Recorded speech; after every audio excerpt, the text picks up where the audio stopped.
Today we are in a cemetery. Yes, a cemetery, but why a cemetery? Well, this is not just any old cemetery. This is Yanaka Cemetery, home to 7,000 tombs, many famous poets, artists, political figures, movers and shakers.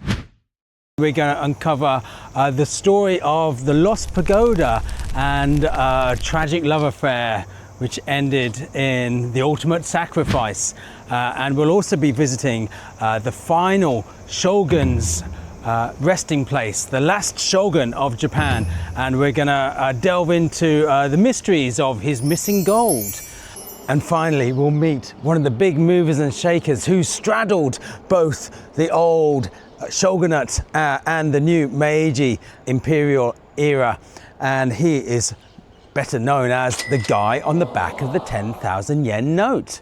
So come with me and let's go on a little exploration of this fantastical slice of history, which is Yanaka Cemetery.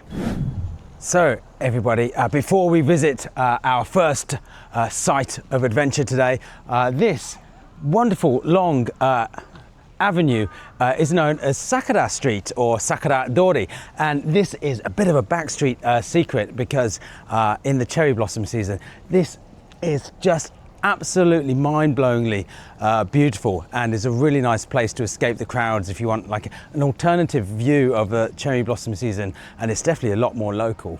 But this used to be an even more magnificent, outstandingly picturesque place, because here once stood, use your imagination now, a majestic 5-story 35-meter high wooden pagoda, which was an iconic symbol of the area and the Tokyo skyline until one night it disappeared, it vanished, it was burnt to the ground, never to be rebuilt. So let me tell you the story of the Yanaka Pagoda.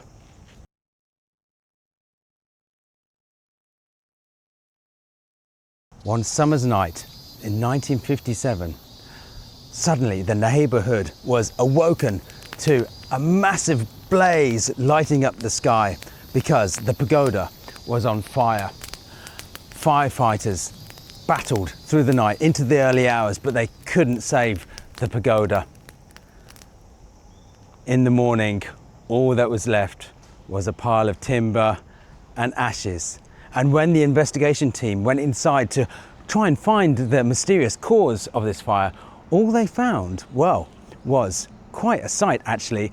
A gruesome discovery of 2 bodies were found at the scene, but no clue as to their identity.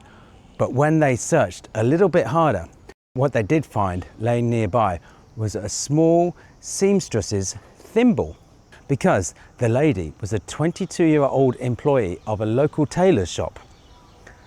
And later they discovered that the man also was an employee of the same tailor shop, a 48-year-old married man who'd been having an illicit affair with this young seamstress, and with apparently no way out, they'd made the ultimate sacrifice.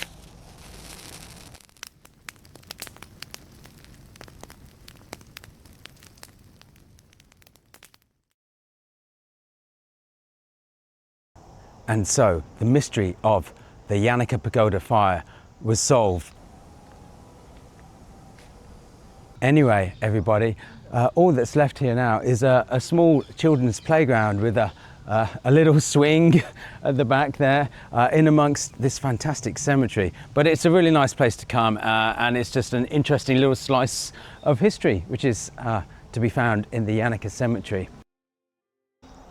Anyway, as promised at the start of the video, we've got a shogun to find, but not any old shogun, the last shogun of Japan, the 15th of the Tokugawa shogunate dynasty, Yoshinobu. Luckily, we have a map because this cemetery is huge. Over 7,000 plots of graves are spread out across this over 100,000 square meter area. Luckily, can you hear the crows? They're noisy, aren't they? Anyway, luckily, Yoshinobu had quite a big plot of land saved for him. So as long as we find this big white block here, I think we'll find the last shogun's grave.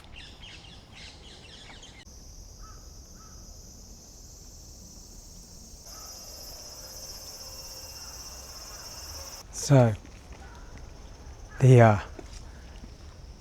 final resting place of Tokugawa Yoshinobu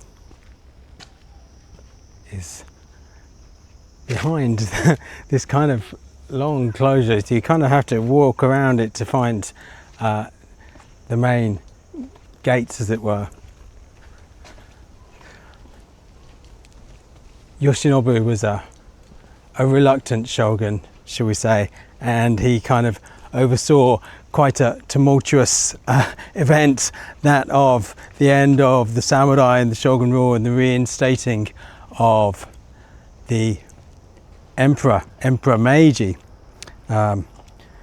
which obviously all started with the Americans coming over, asking kindly through some gunboat diplomacy to kindly sign the Treaty of Amity and Commerce. So amity and friendship and business, right? So please sign or we'll come back with more boats. And it kind of rocked the leadership of the Tokugawa, because they didn't really know how to deal with it. And after sending envoys overseas and seeing the Industrial Revolution taking place in Europe and America, with their shipyards and their shipbuilding and their bridges and their postal systems, they thought, oh my God, we are living literally in the Dark Ages. We need to buck up our ideas.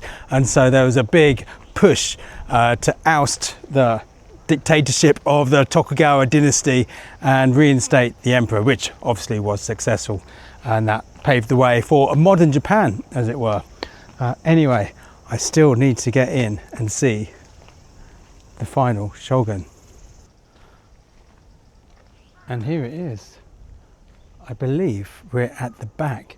So these tombs here are of the final shogun and his wife. You'll see they've got the dome, which is a Shinto style burial. They don't have the Buddhist style gravestones because they wanted to say thank you to the Emperor Meiji for being quite nice to them. So when he was ousted, he kind of just retired. There was no big drama. He said, okay, the game's up, fair play. And he went to live in Shizuoka, and he had his wife and his concubines, and he took up painting and archery and horse riding, and he had many different hobbies and pursuits. And actually he lived the longest out of all the shoguns. He ended up having quite a long, quiet, happy life. But anyway, here he is with his wife in his final resting place.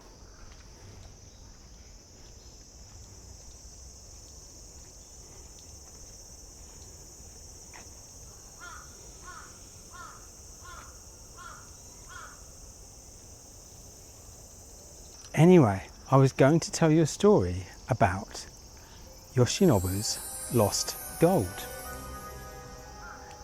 So, the story goes is that he didn't really know his fate when there was the push to reinstate the Emperor Meiji. He made provisions for this by asking for gold to be stored away and hidden for a rainy day, I guess, for when it might be needed. And the legend goes that this gold is still undiscovered to this day, and it's up in Gunma near Mount Akagi.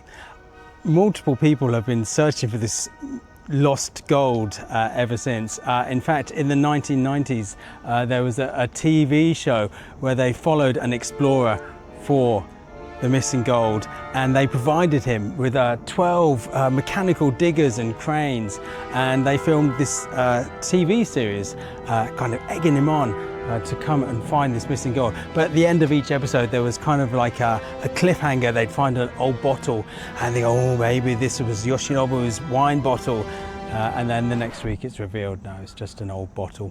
But anyway, there's this mystery of the last shogun's gold is quite an intriguing one. Anyway, let's move on and see what else we can discover.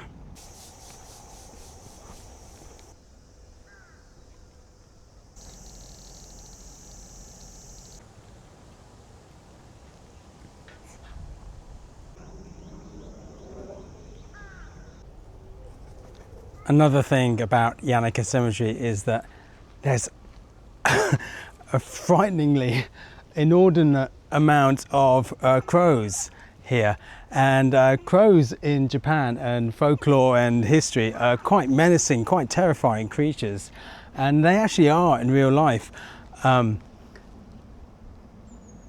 They're almost double, I would say triple the size of a British English crow. And they're definitely a lot more vocal and a lot less timid. And I have been attacked in the past. In Japan, you're usually in your neighborhood, the trash duty will be passed around each house every week. And that person's duty is to check on the trash on the streets where it's waiting for the trash bin to come and take the trash away. And you have to put nets over the trash, because if you don't, these crows will come down and they'll just rip it to shreds. So anyway, that's another good little kind of side note about Japanese community, I guess, and like how society works here. Yeah, you kind of can't go on holiday or plan to do anything on that week that it's you are rostered in to be the trash man or trash lady for your neighborhood. Some of the more observant among you might have been curious or noticed that a lot of graves have these sticks standing behind the main monuments.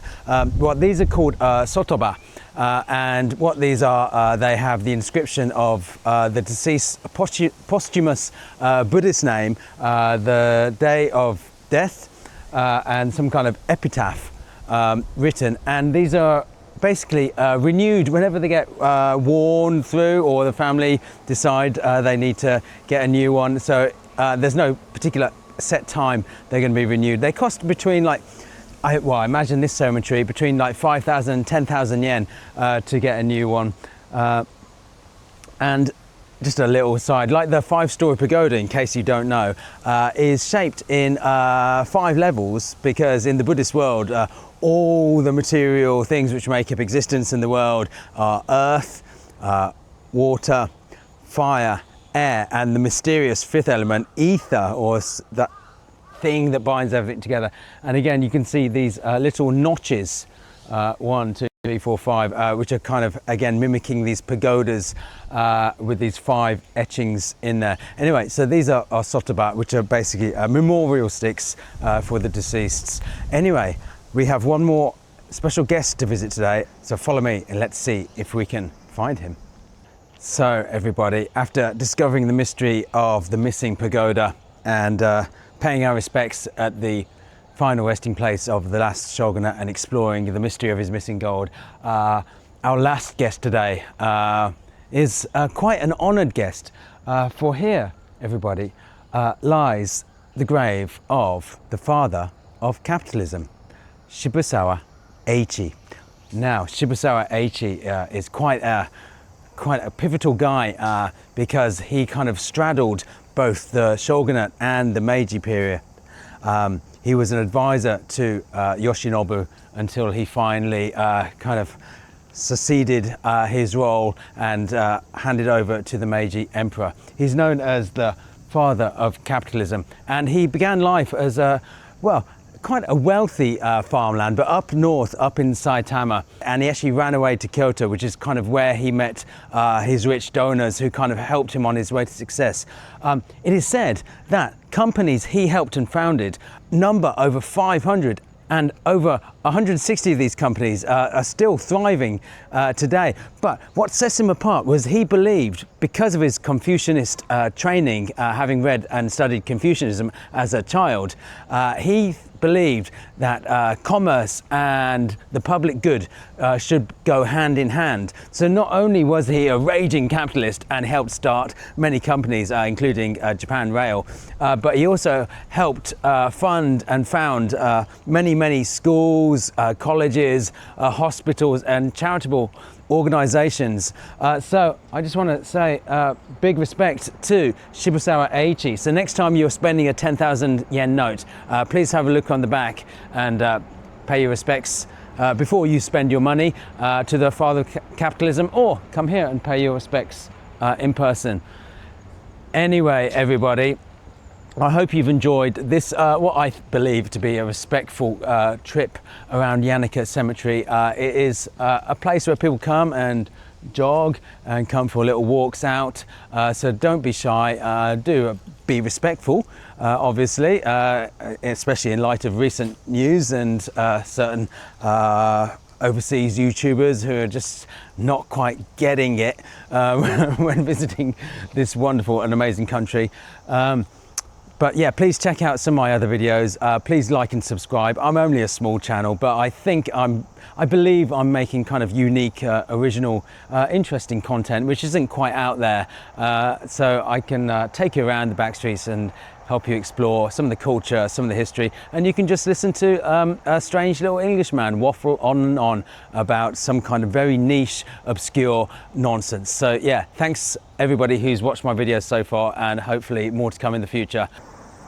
If you do decide to come hunting for deceased famous Japanese artists, poets, literary figures, political movers and shakers, and you want to find where they are laid to rest, there is a map at the start of the cemetery here, and there's a list with numbers on here, and you can go down the list and you can hopefully find who you're after by referencing this map here, and this map's got the numbers on it. So use these three combined and hopefully you'll find who you've come looking for.